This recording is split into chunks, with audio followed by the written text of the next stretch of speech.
This is Optimal Health Daily, episode 1072. Cheat Meals, Cheat Days, Cheat Lives by Mark Fisher of markfisherfitness.com. And I'm Dr. Neil, your host and narrator. Hello, happy Saturday and happy first day of August. I hope your weekend is off to a great start, and welcome back to Optimal Health Daily, or OHD, where I act as your narrator of popular health and fitness blogs.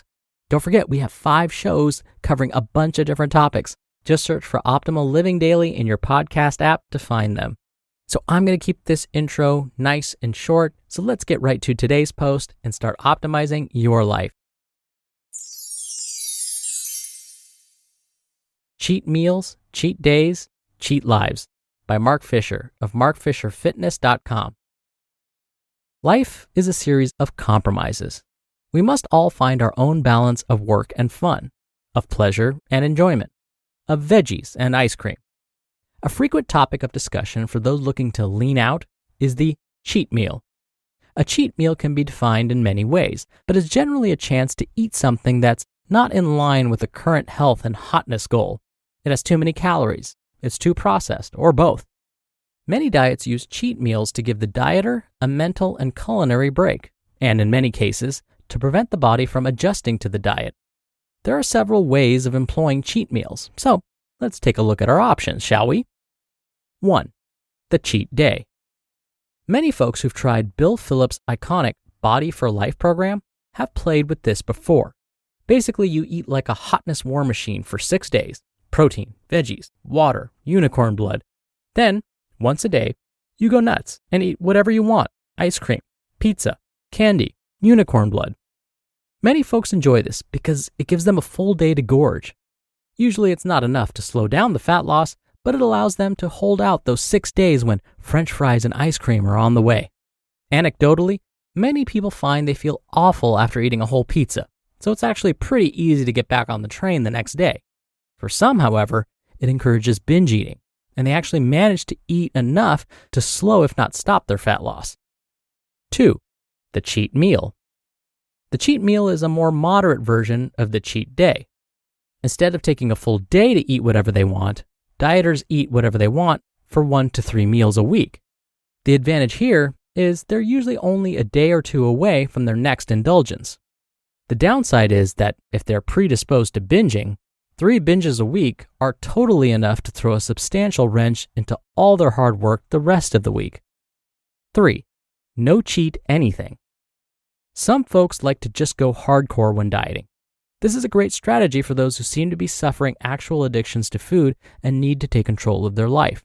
It also prevents the binge eating relapses that the other 2 strategies might encourage. Furthermore, since willpower is a trainable quality, many people seem to develop psychospiritual superpowers by claiming dominance over their food. On the downside, it requires a lot of discipline when one is going for several weeks without having any nutritional fun. And there is some research to suggest that carefully used cheat strategies can actually help fat loss by periodically letting the body know it's not, in fact, actually starving it. So, which one is right for you? Wait for it. Wait for it. It depends. You totally knew that was coming. Truly, it depends. I say if you're predisposed to binge eating, you want to be thoughtful when considering the periodic cheat meal route. In a perfect world, that's probably the sanest option. But health and hotness warrior, know thyself. If you're going to slide down a slippery slope and start housing entire cheesecakes, you may be better off just not going on that journey. In that case, you could either stay regimented for several weeks at a time or give yourself a full day to eat whatever. However, the full day off seems to work best when one gorges themselves to the point of being sick of food. And I must admit, I don't know that I'm in love with that strategy, but to each their own. The 3 things I do feel strongly about are this. 1. I much prefer the term free meal as opposed to cheat meal. Psychological framing matters. If you're going to eat some chips, then do it. Don't feel bad about it. Enjoy it. Which leads me to my next point. 2. Plan your free meals. If you're going to go off the health and hotness menu, make sure it's delicious. Nothing is worse than an unplanned free meal where you're just tired and didn't plan right, so you break down and have something unhealthy that you don't even enjoy that much. 3. Regardless of which strategy you do or do not employ, make sure you don't diet too long without taking some sort of break. Now, this nugget of wisdom is somewhat context dependent, but if you've got 25 pounds to lose, you may want to plan to do it over 16 weeks and include 2 5-day breaks over that time. These are days where you will go back up to or even above the amount of calories you need to maintain your current body weight. I also recommend people allow themselves their favorite foods here, particularly if they've had to restrict their favorite foods while losing body fat. At the end of the day, my main concern will always be maximizing one's quality of life. While I think dieting strictly is admirable and can teach folks about self-discipline, health food can be yet another addiction for folks to obsess over. This could be a sign of orthorexia. Is there value in a shortened period of time where one goes all in and gets snatched? Sure. But we must be careful not to yank our chains away from master junk food only to hand them over to master health food. I do not recommend an obsessive attitude about anything, though again, there may be value for short periods. Life is short, dear listener. I encourage you to discover your own balance. You can have your cake and eat it too. You just can't eat the cake every day. Know what I'm saying? You just listened to the post titled Cheat Meals, Cheat Days, Cheat Lives by Mark Fisher of markfisherfitness.com. Dr. Neal here for my commentary. Mark mentioned that willpower is trainable. He's right. Just like we train our muscles to become stronger, we can make our willpower tougher as well. But remember, muscles get fatigued.